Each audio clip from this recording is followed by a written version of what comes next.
Matthew 14, verses 1 to 36, New Living Translation.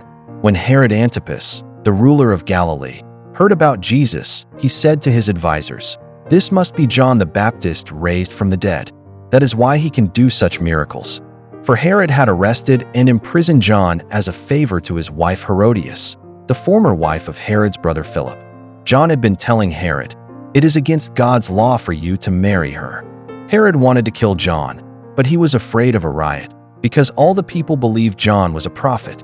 But at a birthday party for Herod, Herodias' daughter performed a dance that greatly pleased him, so he promised with a vow to give her anything she wanted. At her mother's urging, the girl said, "I want the head of John the Baptist on a tray." Then the king regretted what he had said, but because of the vow he had made in front of his guests, he issued the necessary orders. So John was beheaded in the prison, and his head was brought on a tray and given to the girl, who took it to her mother. Later, John's disciples came for his body and buried it. Then they went and told Jesus what had happened.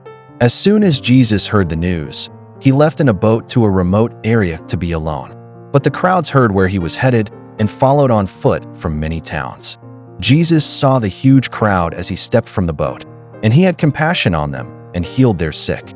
That evening the disciples came to him and said, "This is a remote place, and it's already getting late. Send the crowds away so they can go to the villages and buy food for themselves." But Jesus said, "That isn't necessary. You feed them." "But we have only 5 loaves of bread and 2 fish," they answered. "Bring them here," he said. Then he told the people to sit down on the grass. Jesus took the 5 loaves and 2 fish, looked up toward heaven, and blessed them. Then, breaking the loaves into pieces, he gave the bread to the disciples, who distributed it to the people.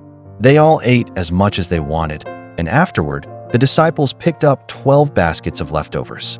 About 5,000 men were fed that day, in addition to all the women and children. Immediately after this, Jesus insisted that his disciples get back into the boat and cross to the other side of the lake, while he sent the people home. After sending them home, he went up into the hills by himself to pray. Night fell while he was there alone. Meanwhile, the disciples were in trouble far away from land, for a strong wind had risen, and they were fighting heavy waves. About 3 o'clock in the morning, Jesus came toward them, walking on the water. When the disciples saw him walking on the water, they were terrified. In their fear, they cried out, "It's a ghost." But Jesus spoke to them at once. "Don't be afraid," he said. "Take courage. I am here." Then Peter called to him, "Lord, if it's really you, tell me to come to you, walking on the water." "Yes, come," Jesus said. So Peter went over the side of the boat and walked on the water toward Jesus. But when he saw the strong wind and the waves, he was terrified and began to sink. "Save me, Lord," he shouted. Jesus immediately reached out and grabbed him. "You have so little faith," Jesus said. "Why did you doubt me?" When they climbed back into the boat, the wind stopped. Then the disciples worshipped him. "You really are the Son of God," they exclaimed. After they had crossed the lake, they landed at Gennesaret.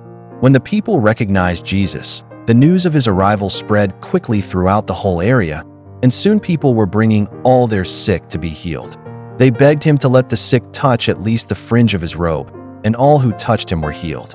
Please take a moment to subscribe. Thank you.